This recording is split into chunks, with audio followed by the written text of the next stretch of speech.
ভাবছে মনে হয় তৃণমূল এখানে সাম্প্রদায়িক লাগিয়ে দিবে, কিন্তু অপরাধীকে আমরা জানি, তারপরে তাদেরকে সুযোগ দিচ্ছি শুধরে যাওয়ার জন্য। এরকম অপরাধী তো আমরা তৈরি করি, তাদের ওস্তাদ আমরা কেউ ভালো লোক নয়। আবার বলছি, আমাদের ব্যাকগ্রাউন্ডটা আমাদের এলাকায় গিয়ে খোঁজ নিয়ে দেখবেন আমাদের নামে কি ধরনের কি ব্যাপারগুলো আছে। শুধু লাগামটা ভাইজানের আছে, যেদিন লাগামটা সরে যাবেন আপনি এসি গাড়িতে করে দূরে, কালো কাঁচ লাগানো গাড়িতে তো দূরের কথা, আপনি রাজভবনে গিয়ে বসতে পারবেন না। সেদিনকার আপনাদেরকে কোনো বাবা বাঁচাতে পারবে না, এটা আপনারা চিন্তা রাখুন।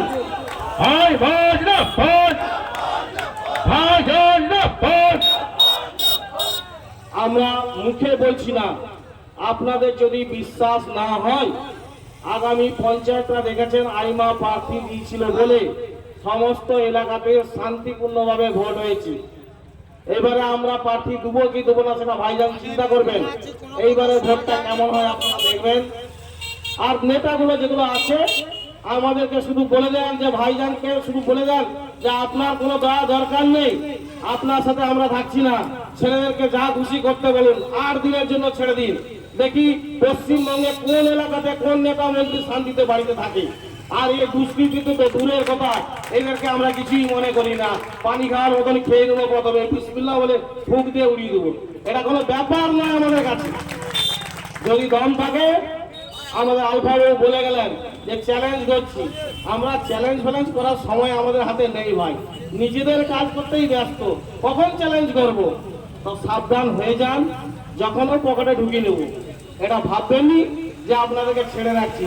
শুধু আমরা ভাইজানের মুখাপেক্ষী হয়ে আছি, তিনার শরীরে টাচ করা তো দূরের কথা, তিনার ছায়া পর্যন্ত মারাতে পারবেননি যতক্ষণ আমাদের মতন ছেলেরা বেঁচে থাকবে।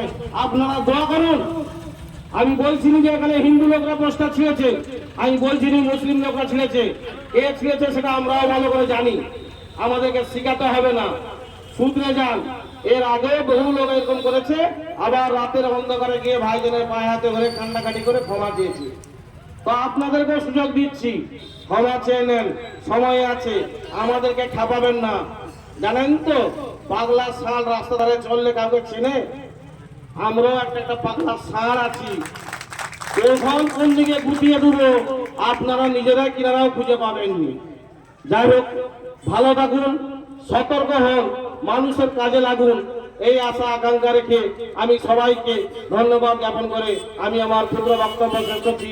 অল ইন্ডিয়া মাইনরিটি অ্যাসোসিয়েশন জিন্দাবাদ, ভাইজান জিন্দাবাদ, হুজুর কেবলা জিন্দাবাদ, আইমান নেতৃত্ববৃন্দ জিন্দাবাদ।